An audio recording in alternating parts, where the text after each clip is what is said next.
Hello friend, स्वागत है आपका इस यूट्यूब चैनल में। दोस्तों, आज की वीडियो आपके लिए बेहद ही इंपॉर्टेंट होने वाली है, क्योंकि दोस्तों आज मैं आपके लिए प्रीवियस ईयर का हिंदी का पेपर लेकर आया हूं, जो कि आपके टीजीटी और पीजीटी दोनों के लिए बेहद ही इंपॉर्टेंट है। अगर दोस्तों आप वाकई में तैयारी कर रहे हैं तो इस पेपर को पूरा दीजिएगा, जिससे कि ये पता चल सके कि आपके 125 में से कितने के सही आंसर दिए हैं। बाकी दोस्तों, अगर मैं आपको बता दूं कि आपकी जो एग्ज़ाम डेट है वो जल्दी ही घोषित की जाएगी, और अनुमान है कि आपका जो एग्ज़ाम है वो सितंबर और अक्टूबर में कराया जा सकता है। तो आइए दोस्तों, शुरू करते हैं आज का सबसे पहला सवाल। तो सबसे पहला क्वेश्चन है, राम वृक्ष बेनीपुरी द्वारा लिखित गेहूं और गुलाब में गुलाब किसका प्रतीक है? तो इसका आंसर हो जाएगा ऑप्शन नंबर बी। हमारा अगला क्वेश्चन है, जिस छंद के प्रथम तथा तृतीय चरण में 12-12 मात्राएं एवं द्वितीय तथा चतुर्थ चरण में 7-7 मात्राएं होती हैं, साथ ही सम चरणों के अंत में चरण होता है, वह छंद है? तो इसका आंसर हो जाएगा ऑप्शन नंबर बी। हमारा अगला क्वेश्चन है, हानुस नाटक की रचनाकार कौन है? तो दोस्तों इसका आंसर हो जाएगा option number C, Bhisham Sahni. बढ़ते हैं अपने अगले सवाल की तरफ। आदिकाल के लिए बीज वपन नामकरण किसने किया है? तो इसका आंसर हो जाएगा ऑप्शन नंबर सी, महावीर प्रसाद द्विवेदी। हमारा अगला क्वेश्चन है, संसद से सड़क तक के रचनाकार हैं? तो इसका आंसर हो जाएगा ऑप्शन नंबर बी, धूमिल। हमारा अगला क्वेश्चन है, सेवा बावनी के रचनाकार कौन हैं? तो इसका आंसर हो जाएगा ऑप्शन नंबर बी। हमारा अगला क्वेश्चन है, निम्नांकित में से कौन कथाकार नहीं है? तो इसका आंसर हो जाएगा option number C, Nirmala Jain. हमारा आठवां क्वेश्चन है, त्रिवेणी में किस तीन महान कवियों की समीक्षा प्रस्तुत की गई है? तो इसका आंसर हो जाएगा ऑप्शन नंबर बी। बढ़ते हैं अगले सवाल की तरफ। गद्य पद्य मिश्रित काव्य को कहते हैं? तो इसका आंसर हो जाएगा ऑप्शन नंबर सी, चंपू काव्य। हमारा 10वां क्वेश्चन है दोस्तों, राजा निर्वंशिया कहानी के लेखक हैं? तो इसका आंसर हो जाएगा कमलेश्वर। क्या आंसर हो जाएगा? कमलेश्वर। अगर दोस्तों आपको किसी भी क्वेश्चन का आंसर आता है तो आप उसे कमेंट बॉक्स में कमेंट करें, जिससे कि दोस्तों ये पता लग सके कि आप किस तरीके से क्वेश्चंस का आंसर दे रहे हैं और आपकी तैयारी कितनी पूर्ण हो चुकी है। बढ़ते हैं अपने अगले सवाल की तरफ। निर्वेद स्थायी भाव है? तो इसका आंसर हो जाएगा शांत रस का। हमारा अगला क्वेश्चन है, जो कि 12वां क्वेश्चन है, जगत शब्द के चतुर्थी एक वचन का रूप है? इसका आंसर हो जाएगा ऑप्शन नंबर ए। हमारा अगला क्वेश्चन है, कलई खुलना मुहावरे का सही अर्थ है? इसका आंसर हो जाएगा ऑप्शन नंबर बी, सच्चाई का पता लगना। हमारा 14वां क्वेश्चन है, जो कि दोस्तों बहुत ही अच्छा क्वेश्चन है, 9 2 11 होने का अर्थ है? इसका आंसर हो जाएगा भाग जाना। बढ़ते अपने 15वें क्वेश्चन की तरफ। गीतिका के रचनाकार का क्या नाम है? तो इसका आंसर हो जाएगा ऑप्शन नंबर सी, निराला। हमारा अगला क्वेश्चन है, निम्नलिखित में से किस कृति के लेखक नामवर सिंह है? तो इसका आंसर हो जाएगा ऑप्शन नंबर बी, दूसरी परंपरा की खोज। हमारा अगला क्वेश्चन है, यहाँ पर दोस्तों आपको एक पंक्ति दे रखी है और इस पंक्ति में आपसे काव्य दोष पूछा गया है। तो इसका दोस्तों आंसर हो जाएगा ऑप्शन नंबर ए। बढ़ते हैं अपने 18वें क्वेश्चन की तरफ। तुक्ष मनुष्य की मित्रता शीघ्र ही समाप्त हो सकती है, इस भाव को व्यक्त करने वाली लोक पंक्ति क्या है? तो इसका आंसर हो जाएगा ऑप्शन नंबर डी, ओछे के प्रीत भालू के भीत। हमारा अगला क्वेश्चन है दोस्तों, निशा निमंत्रण के रचनाकार हैं? तो इसका आंसर हो जाएगा option number B, Harivansh Rai Bachchan. Harivansh Rai Bachchan ने दोस्तों निशा निमंत्रण की रचना की थी। बढ़ते हैं अपने अगले क्वेश्चन की तरफ, जो कि आपका 20वां क्वेश्चन है, वयम रक्षाम है? यहाँ पर आपको बताना है कि ये वयम रक्षाम क्या है? तो इसका आंसर हो जाएगा ऑप्शन नंबर डी, उपन्यास। हमारा अगला क्वेश्चन है, प्रत्यक्ष का विलोम शब्द क्या होगा? तो इसका आंसर हो जाएगा परोक्ष। यहाँ पर दोस्तों आपको 22वें क्वेश्चन में एक पंक्ति दे रखी है और इसमें आपको ये बताना है कि इसमें कौन सा स्थायी भाव होगा। तो दोस्तों इसका आंसर हो जाएगा ऑप्शन नंबर बी, जुगुप्सा। बढ़ते हैं अपने अगले सवाल की तरफ। यहाँ पर दोस्तों आपको एक पंक्ति दे रखी है और इसमें बताना है कि कौन सा अलंकार होगा। तो इसका आंसर हो जाएगा श्लेष अलंकार होगा। बढ़ते हैं अपने अगले सवाल की तरफ। नाट्य शास्त्र के प्रणेता हैं? तो दोस्तों यहाँ पे आपसे क्या पूछा है कि नाट्य शास्त्र के प्रणेता कौन हैं? तो इसका आंसर हो जाएगा ऑप्शन नंबर बी, भरत मुनि। हमारा अगला क्वेश्चन है और यहाँ पर दोस्तों आपको एक नाम दे रखा है और ये पूछा है कि इसके लेखक कौन हैं। तो दोस्तों इसका आंसर हो जाएगा सदर मिश्र, मतलब आपका ऑप्शन नंबर डी क्या हो जाएगा, करेक्ट हो जाएगा। बढ़ते हैं अपने अगले क्वेश्चन की तरफ। इनमें से वर्तनी की दृष्टि से शुद्ध शब्द है, तो इसका आंसर हो जाएगा ऑप्शन नंबर बी, करेक्ट। अगर दोस्तों अगर किसी भी क्वेश्चन का आंसर गलत हो जाता है, ठीक है, या मैं आपको गलत बता देता हूं, तो आप उसे कमेंट बॉक्स में कमेंट कर सकते हैं और मैं उसको संशोधित कर दूंगा। बढ़ते हैं अपने अगले सवाल की तरफ, जो कि आपका 27वां क्वेश्चन है। यहाँ पर दोस्तों आपको एक पंक्ति दे रखी है और ये पूछा है कि ये किस विधा की रचना है। तो इसका आंसर हो जाएगा ऑप्शन नंबर सी, यात्रा साहित्य। हमारा अगला क्वेश्चन है जो कि आपका 28वां क्वेश्चन है। निम्नलिखित में से कौन सा रेखा चित्र महादेवी वर्मा का नहीं है। तो इसका आंसर हो जाएगा ऑप्शन नंबर डी। बढ़ते हैं अपने अगले सवाल की तरफ। निम्नलिखित में से कौन सी रचना महाकाव्य नहीं है। तो इसका आंसर हो जाएगा ऑप्शन नंबर डी, पल्लव। जबकि दोस्तों ये आपकी तीनों क्या हैं, महाकाव्य हैं। हमारा अगला क्वेश्चन है। यहाँ पर दोस्तों आपको दो सूची दे रखी हैं और इनका आपको मिलान करना है। तो दोस्तों आपको इसका सही आंसर बताना है और मैं यहाँ पर आपको इसका आंसर बता देता हूँ कि आपका ऑप्शन नंबर बी जो होगा बिल्कुल करेक्ट हो जाएगा। बढ़ते हैं अपने अगले सवाल की तरफ। फूल नहीं रंग बोलते हैं कि रचनाकार कौन है। तो दोस्तों इसका आंसर हो जाएगा केदारनाथ अग्रवाल। बढ़ते हैं अपने अगले सवाल की तरफ। यहाँ पर दोस्तों आपको बताना है कि कौन सा युग्म सही नहीं है। ध्यान से दोस्तों इन सवालों को पढ़िएगा। कभी कभी हम इन सवालों में कंफ्यूज हो जाते हैं, हमसे पूछा जाता है कुछ और हम बताते कुछ हैं। तो इसमें आपसे क्या पूछा गया है कि कौन सा युग्म है जो कि सही नहीं है। तो इसका आंसर हो जाएगा ऑप्शन नंबर सी, आचार्य मम्मट मुक्तिवाद। ये जो आपका युग्म है बिल्कुल गलत है। बढ़ते हैं अपने अगले सवाल की तरफ। यहाँ पर दोस्तों आपको दो सूची दे रखी हैं और इसका आपको मिलान करना है। तो दोस्तों आप इसका मिलान कीजिएगा, मैं आपको इसका आंसर बता देता हूँ। इसका आंसर आ जाएगा ऑप्शन नंबर सी। बढ़ते हैं अपने अगले सवाल की। प्रेमाख्यान काव्य परंपरा का मुख्य दर्शन है। तो इसका आंसर हो जाएगा ऑप्शन नंबर ए। बढ़ते हैं अपने अगले सवाल की तरफ। यहाँ पर दोस्तों आपको बताना है कि कौन सा कथन असत्य होगा। तो दोस्तों मैं आपको इसको पूरा पढ़वाता हूँ। पहले आप ऑप्शन नंबर ए को चेक कर लीजिए, फिर आप बी को चेक कर लीजिए। अब मैं आपको दिखाता हूँ इसका सी और डी। दोस्तों 35वें क्वेश्चन का ये आपका ऑप्शन नंबर सी है और ये आपका ऑप्शन नंबर डी है। यहाँ पर आपका करेक्ट आंसर हो जाएगा ऑप्शन नंबर डी, केशव रीति मुक्त धारा के कवि हैं। ये आपका क्या हो जाएगा, असत्य हो जाएगा। बढ़ते हैं अपने अगले सवाल की तरफ। हिंदी का प्रथम पत्र उद्दंड मार्तंड प्रकाशित होता था। तो इसका आंसर हो जाएगा ऑप्शन नंबर बी, साप्ताहिक। हमारा अगला क्वेश्चन है। निराला की कविता राम की शक्ति पूजा पर किस रचना का सर्वाधिक प्रभाव है। तो इसका आंसर हो जाएगा ऑप्शन नंबर डी। बढ़ते हैं अपने अगले सवाल की तरफ। निम्नलिखित में से कौन सा कवि दूसरा सप्तक में सम्मिलित नहीं था। तो इसका आंसर हो जाएगा ऑप्शन नंबर डी, मुक्तिबोध। हमारा अगला क्वेश्चन है। निम्नांकित में से कौन सा काव्य ग्रंथ नहीं है। तो इसका आंसर हो जाएगा ऑप्शन नंबर सी। अगर दोस्तों आपको किसी भी क्वेश्चन में कोई डाउट है तो आप कमेंट बॉक्स में कमेंट कर सकते हैं, मैं आपके हर कमेंट का रिप्लाई करता हूं। बढ़ते हैं अपने 40वें क्वेश्चन की तरफ। निम्नांकित में से किस पत्रिका के संपादक भारतेंदु हरिश्चंद्र थे। तो इसका आंसर हो जाएगा ऑप्शन नंबर डी। हमारा 41वां क्वेश्चन है। जय मयंक जस चंद्रिका के रचयिता का नाम क्या है। तो इसका आंसर हो जाएगा ऑप्शन नंबर डी, मधुकर कवि। यहाँ पर दोस्तों जितने भी सवाल आपके आए हैं, अभी तक मैंने आपको बहुत सारे सवालों का जवाब पहली वीडियो में दे दिया था, क्योंकि मैं आपको यूपीटीसीटी की तैयारी करा रहा हूं। और अगर आपने उन वीडियो को नहीं देखा है तो जाकर देखिएगा। अगर आपने वो वीडियो देख ली दोस्तों तो आपका सिलेक्शन कोई भी नहीं रोक सकता है। हमारा अगला क्वेश्चन है जो कि आपका 42वां क्वेश्चन है। यहाँ पर दोस्तों आपको बताना है कि ये जो कथन दे रखा है ये किसका कथन है। तो इसका आंसर हो जाएगा ऑप्शन नंबर सी। बढ़ते हैं अपने अगले सवाल की तरफ। गोस्वामी तुलसीदास ने रामचरितमानस की रचना किस संबंध में की थी। तो इसका आंसर हो जाएगा ऑप्शन नंबर ए। हमारा अगला क्वेश्चन है जो कि 44वां क्वेश्चन है। आचार्य रामचंद्र शुक्ल ने रीति काल का प्रवर्तक आचार्य किसे माना है।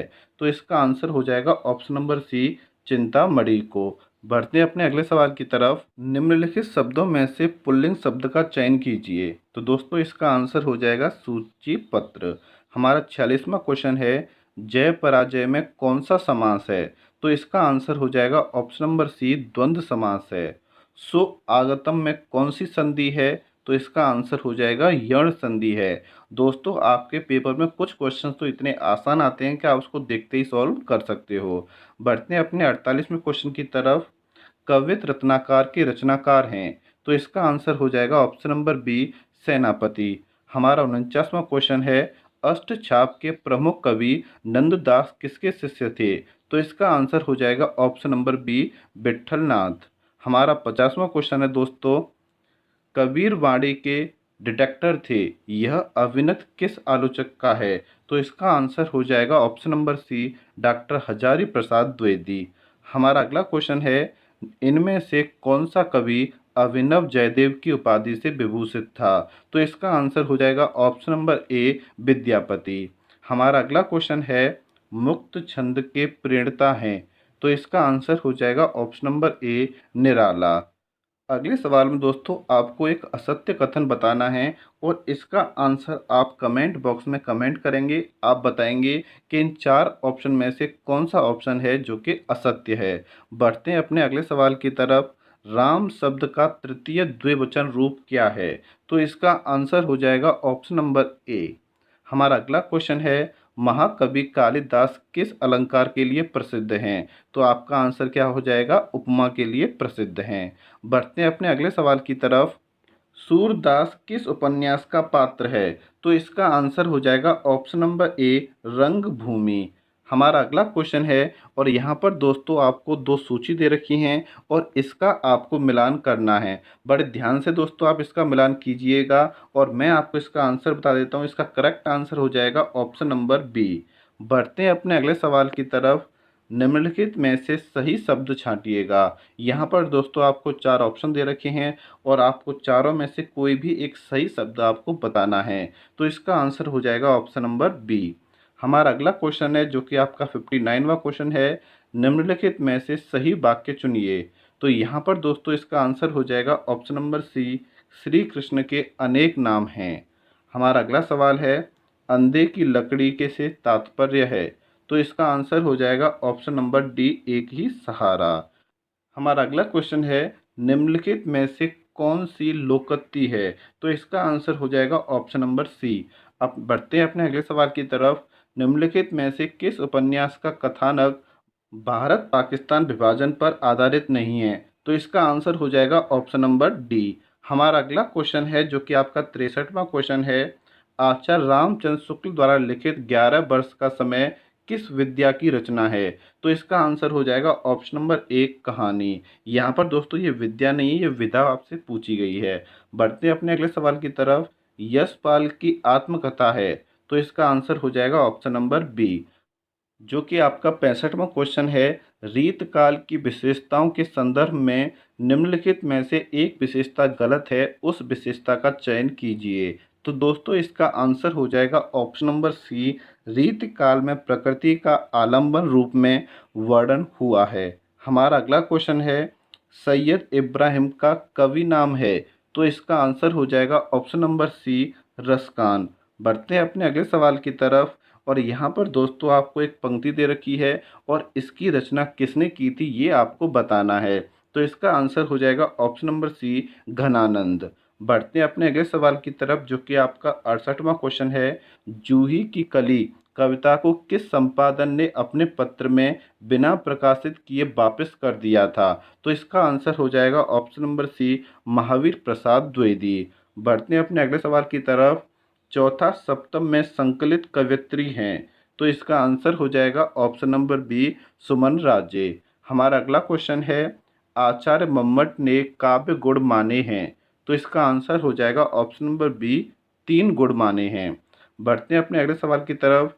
हिंदी भाषा के उद्भव और विकास का सही क्रम चुनिएगा। यहाँ पर दोस्तों आपको इस सवाल को मुझे कमेंट बॉक्स में कमेंट करना है। पहले मैंने आपको एक सवाल और दिया था और ये आपका दूसरा सवाल है जो कि आपको बताना है कि इसमें कौन सा आपका सही क्रम होगा। बढ़ते अपने अगले सवाल की तरफ। निम्नलिखित में से कौन सा शब्द तत्सम रूप है? तो इसका आंसर हो जाएगा ऑप्शन नंबर ए, अंधकार। हमारा अगला क्वेश्चन है, निम्नलिखित में से किस शब्द में उपसर्ग है? तो इसका आंसर हो जाएगा ऑप्शन नंबर बी, पराजय। हमारा अगला क्वेश्चन है, देवनागरी लिपि का विकास हुआ है। तो यहाँ पर दोस्तों आपसे पूछा है कि जो हमारी देवनागरी लिपि है उसका विकास किस भाषा में हुआ है या कहाँ से हुआ है? तो इसका आंसर हो जाएगा ऑप्शन नंबर डी, ब्राह्मी से। बढ़ते हैं अगले सवाल की तरफ। निम्नलिखित में से कौन सा शब्द कमल का पर्यायवाची नहीं है? तो इसका आंसर हो जाएगा ऑप्शन नंबर डी, अमेय। हमारा अगला क्वेश्चन है, आचार का विलोम शब्द है। तो इसका आंसर हो जाएगा ऑप्शन नंबर ए, अनाचार। हमारा अगला क्वेश्चन है, जिसकी आशा न की गई हो उसे क्या कहा जाता है? तो इसका आंसर हो जाएगा अप्रत्याशित। क्या कहा जाता है? अप्रत्याशित कहा जाता है। अगला क्वेश्चन है, जिस पर अनुग्रह किया गया हो वाक्यांश के लिए प्रयुक्त शब्द एक शब्द है। तो इसका आंसर हो जाएगा ऑप्शन नंबर बी, अनुग्रहित। हमारा अगला क्वेश्चन है, निम्नलिखित में से कौन सा शब्द पताका का पर्यायवाची नहीं है? तो यहाँ पर दोस्तों आपसे पर्यायवाची, तत्सम और तद्भव, एक वाक्य, ये काफ़ी क्वेश्चंस पूछे गए हैं। तो हमारा अगला क्वेश्चन कौन सा है? 79 क्वेश्चन है, जिसमें आपको बताना है कि पताका का पर्यायवाची नहीं है। तो इसका आंसर हो जाएगा ऑप्शन नंबर डी। हमारा अगला क्वेश्चन है, मुझे चांद चाहिए उपन्यास के लेखक हैं। तो इसका आंसर हो जाएगा option number B, Surendra Verma. बढ़ते हैं अगले सवाल की तरफ। टोपी शुक्ला के लेखक हैं। तो इसका आंसर हो जाएगा option number B, Rahi Masoom रजा। हमारा अगला क्वेश्चन है जो कि 82वां क्वेश्चन है, अरुण यह मधुमेह देश हमारा गीत प्रसाद जी की किस कृति में है? तो इसका आंसर हो जाएगा ऑप्शन नंबर डी, चंद्रगुप्त। हमारा अगला क्वेश्चन है, निम्नलिखित में से कौन सा शब्द सूर्य का पर्यायवाची नहीं है? तो इसका आंसर हो जाएगा ऑप्शन नंबर सी, अमेय। हमारा 84वां क्वेश्चन है, अवलो नसानी अवन नसहो पद के रचयिता हैं। तो इसका आंसर हो जाएगा ऑप्शन नंबर सी, तुलसीदास। क्या आंसर हो जाएगा? तुलसीदास। बढ़ते हैं अपने अगले सवाल की तरफ जो कि आपका 85वां क्वेश्चन है, करुण के रस राजत्व की प्रतिष्ठापना किस ग्रंथ द्वारा की गई है? तो इसका आंसर हो जाएगा ऑप्शन नंबर बी। बढ़ते हैं अपने अगले सवाल की तरफ।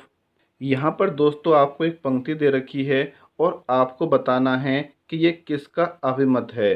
तो यहाँ पर दोस्तों इसका आंसर हो जाएगा ऑप्शन नंबर सी, आचार्य भामा का। हमारा अगला क्वेश्चन है, अभिज्ञ शब्द का विलोम शब्द है। तो इसका आंसर हो जाएगा अनभिज्ञ। बढ़ते हैं अगले सवाल की तरफ। द्विज शब्द का अर्थ है। तो इसका आंसर हो जाएगा ऑप्शन नंबर डी, इनमें से कोई नहीं। बढ़ते हैं अगले सवाल की तरफ। अकरोह रूप है। तो यहाँ पर दोस्तों आपको बताना है कि अकरोह रूप कौन सा रूप है? तो इसका आंसर हो जाएगा ऑप्शन नंबर बी, क्र धातु, लोट लकार, मध्यम पुरुष और एक वचन है। बढ़ते हैं अगले सवाल की तरफ। मार्ग के दोनों तरफ वृक्ष है का संस्कृत में अनुवाद होगा। तो इसका आंसर हो जाएगा ऑप्शन नंबर ए। बढ़ते हैं अगले सवाल की तरफ। भविष्यत कहा के रचनाकार हैं। तो इसका आंसर हो जाएगा ऑप्शन नंबर सी, धनपाल। यहाँ पर दोस्तों मैंने आपको बहुत सारे सवाल हैं जो कि मैंने आपको पहले ही करा दिए हैं। अगर आपने उन वीडियो को नहीं देखा है तो मैं बार बार आपसे कहूँगा उन वीडियो को जाके देखें, क्योंकि आप बहुत कुछ मिस कर रहे हैं। बढ़ते हैं अपने अगले सवाल की तरफ। आचार्य भिखारी दास कृत प्रमुख काव्य शास्त्रीय ग्रंथ है। तो तो इसका आंसर हो जाएगा काव्य निर्माण। आपका ऑप्शन बी क्या हो जाएगा? करेक्ट हो जाएगा। बढ़ते हैं अगले सवाल की तरफ। कामयानी को छायावाद का उपनिषद किसने कहा है? तो इसका आंसर हो जाएगा ऑप्शन नंबर डी। बढ़ते हैं अपने अगले सवाल की। हिंदी साहित्य के इतिहास ग्रंथ हिंदी साहित्य विमर्श के लेखक हैं। तो इसका आंसर हो जाएगा option number D, Padumlal Punnalal Bakshi. बढ़ते हैं अपने अगले सवाल की तरफ। यहाँ पर दोस्तों आपको दो सूची दे रखी है और आपको इसका मिलान करना है कि कालिदास जो है उन्होंने किसकी रचना की थी, माघ ने किसकी रचना की थी, भवभूति ने किसकी रचना की थी और दंडी ने किसकी रचना की थी। तो दोस्तों इसका करेक्ट आंसर हो जाएगा ऑप्शन नंबर बी। बढ़ते हैं अपने अगले सवाल की तरफ। उज्ज्वल शब्द का सही संधि विच्छेद चुनिए। तो इसका आंसर हो जाएगा ऑप्शन नंबर सी। बढ़ते हैं अपने अगले सवाल की तरफ। पंचवटी शब्द में प्रयुक्त समास का नाम बताइए।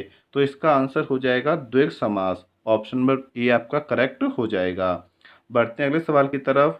यहाँ पर दोस्तों आपको दो सूची दे रखी हैं और इसका आपको मिलान करना है। तो यहाँ पर दोस्तों मैं आपसे गुजारिश करूँगा कि आप इसका आंसर भी कमेंट बॉक्स में कमेंट करें। बढ़ते हैं अपने अगले सवाल की तरफ, जो कि आपका 99वां क्वेश्चन है और काफ़ी इम्पोर्टेंट क्वेश्चन है। कलकत्ता में स्थापित फोर्ट विलियम कॉलेज के संस्थापक थे। तो दोस्तों इसका आंसर हो जाएगा ऑप्शन नंबर ए। ध्यान रखना दोस्तों, बहुत ही इंपॉर्टेंट क्वेश्चन है और इसको मैंने काफ़ी एक्सप्लेन भी पहले किया था। बढ़ते हैं अपने अगले सवाल की तरफ। किशोरी लाल गोस्वामी द्वारा कृत इंदुमती नामक कहानी सर्वप्रथम कब और कहाँ प्रकाशित हुई थी? तो इसका आंसर हो जाएगा ऑप्शन नंबर ए। बढ़ते हैं अपने अगले सवाल की तरफ, जो कि बहुत ही ज़्यादा इंपॉर्टेंट क्वेश्चन है। भारवी द्वारा रचित कीर्तार्जुनीयम का प्रधान रस है। तो इसका आंसर हो जाएगा ऑप्शन नंबर ए, वीर रस। बढ़ते हैं अगले सवाल की तरफ। श्री हर्ष द्वारा रचित नैषधीय चरित में किस रीति की प्रधानता है? तो इसका आंसर हो जाएगा ऑप्शन नंबर बी। बढ़ते हैं अगले सवाल की तरफ। यहाँ पर दोस्तों आपको बताना है कि भ्रातृहत्या में कौन सा महाकाव्य नहीं आता है? तो इसका आंसर हो जाएगा ऑप्शन नंबर डी, रघुवंशम। अगला क्वेश्चन है, मति शब्द के षष्ठी एकवचन का रूप है। तो इसका आंसर हो जाएगा ऑप्शन नंबर बी। ध्यान रखिएगा, इसका ऑप्शन नंबर बी क्या हो जाएगा? करेक्ट हो जाएगा। बढ़ते हैं अगले सवाल की तरफ। अवधि किस उपभाषा वर्ग की बोली है? तो इसका आंसर हो जाएगा ऑप्शन नंबर बी, पूर्वी भाषा। हमारा अगला क्वेश्चन है, निम्नलिखित में से कौन वीरगाथा काल की रचना नहीं है? तो इसका आंसर हो जाएगा ऑप्शन नंबर डी, भक्तमाल। हमारा अगला क्वेश्चन है, जो कि आपका 107वां क्वेश्चन है। कृष्ण काव्य धारा के प्रवर्तक हैं। तो इसका आंसर हो जाएगा स्वामी वल्लभाचार्य। हमारा अगला क्वेश्चन है, तार सप्तम का प्रकाशन वर्ष है। तो इसका आंसर हो जाएगा ऑप्शन नंबर बी, 1943 ईस्वी। बढ़ते हैं अगले सवाल की तरफ। अज्ञेय की रचना है। तो इसका आंसर हो जाएगा ऑप्शन नंबर बी, हरिघास पर छड़वर। बढ़ते हैं अगले सवाल की तरफ। अयोध्या सिंह उपाध्याय हरिओद द्वारा लिखित काव्य ग्रंथ है। तो इसका आंसर हो जाएगा ऑप्शन नंबर सी, चोखे चोपदे। हमारा अगला क्वेश्चन है, जो कि 111वां क्वेश्चन है। नई कहानी पत्रिका का संपादन कौन था? तो इसका आंसर हो जाएगा दोस्तों ऑप्शन नंबर डी, भैरव प्रसाद गुप्त। हमारा अगला क्वेश्चन है, रामचरितमानस में कुल कितने कांड हैं? तो इसका आंसर हो जाएगा ऑप्शन नंबर सी, 7 कांड हैं दोस्तों। साथ में दोस्तों आप इनके नाम भी याद रख सकते हैं, पेपर में पूछे जाते हैं। हमारा अगला क्वेश्चन है, नारी तुम केवल श्रद्धा हो विश्वास जगत नग पग तल में, ये किस रचनाकार की पंक्ति हैं? तो इसका आंसर हो जाएगा जयशंकर प्रसाद। हमारा अगला क्वेश्चन है, और यहाँ पर दोस्तों ये बहुत ही लंबा चौड़ा नाम आपको दे रखा है और ये पूछा है कि इसका प्रतिपादन किसने किया था? तो इसका आंसर हो जाएगा ऑप्शन नंबर बी, भरत मुनि ने। बढ़ते हैं अपने अगले सवाल की तरफ, जो कि आपका 115वां क्वेश्चन है। कुवलयानंद के रचयिता हैं। तो इसका आंसर हो जाएगा ऑप्शन नंबर डी, अप्य दीक्षित। बढ़ते हैं अगले सवाल की तरफ, और यहाँ पर दोस्तों आपको एक पंक्ति दे रखी है और इसमें पूछा है कि कौन सा अलंकार होगा? तो इसका करेक्ट आंसर हो जाएगा ऑप्शन नंबर सी। बढ़ते हैं अगले सवाल की तरफ। धूमिल को किस काव्य कृति पर साहित्य अकादमी पुरस्कार मिला था? तो दोस्तों इसका आंसर हो जाएगा option number B, Sudama Pandey का प्रजातंत्र। आज दोस्तों वीडियो में थोड़ी क्वालिटी कम रह गई है, लेकिन अगली जैसी वीडियो आएगी उसमें आपकी क्वालिटी काफ़ी अच्छी रहेगी। बढ़ते हैं अगले सवाल की तरफ, जो कि आपका 118वां क्वेश्चन है। निठल्ले की डायरी नामक हास्य व्यंग्य निबंध संग्रह के लेखक हैं। तो इसका आंसर हो जाएगा option number D, Harishankar Parsai. बढ़ते हैं 119वें क्वेश्चन की तरफ। निम्नलिखित में से कौन सा नाटक जयशंकर प्रसाद द्वारा लिखित नहीं है? तो इसका आंसर हो जाएगा ऑप्शन नंबर सी, करबला। बढ़ते हैं अगले सवाल की तरफ। प्रगतिशील लेखक संघ के प्रथम अधिवेशन की अध्यक्षता किसने की थी? तो इसका आंसर हो जाएगा ऑप्शन नंबर ए, प्रेमचंद ने की थी। हमारा अगला क्वेश्चन है, जो कि दोस्तों आपका 121वां क्वेश्चन है। छायावाद शब्द का सर्वप्रथम प्रयोग किस आलोचक ने किया था? तो यहाँ पर दोस्तों आपको दो चार ऑप्शन दे रखे हैं, लेकिन मैंने यहाँ पे सिर्फ इसको दो ऑप्शन में ही लिखा है। दो ऑप्शन आपने अगले पेज में मिल जाएंगे आपको। तो इसका करेक्ट आंसर क्या हो जाएगा? मुकुटधर पांडे। बढ़ते हैं अगले सवाल की तरफ। यहाँ पर दोस्तों आपको एक पंक्ति दे रखी है और आपसे पूछा है कि ये किसकी रचना है? तो दोस्तों इसका आंसर हो जाएगा ऑप्शन नंबर डी, तुलसीदास। बढ़ते हैं अगले सवाल की तरफ। निम्नलिखित में से संत काव्य परंपरा के अंतर्गत न आने वाले कवि का नाम है। तो इसका आंसर हो जाएगा नंददास। ऑप्शन नंबर डी आपका क्या हो जाएगा, करेक्ट हो जाएगा। बढ़ते हैं अपने 124वें क्वेश्चन की तरफ। और यहाँ पर दोस्तों आपको दो सूची दे रखी हैं जो कि आपको कंप्लीट दिखाई नहीं दे रही होगी। मैं इसको छोटा सा कर देता हूँ जिससे आपको दिखाई देने लग जाए।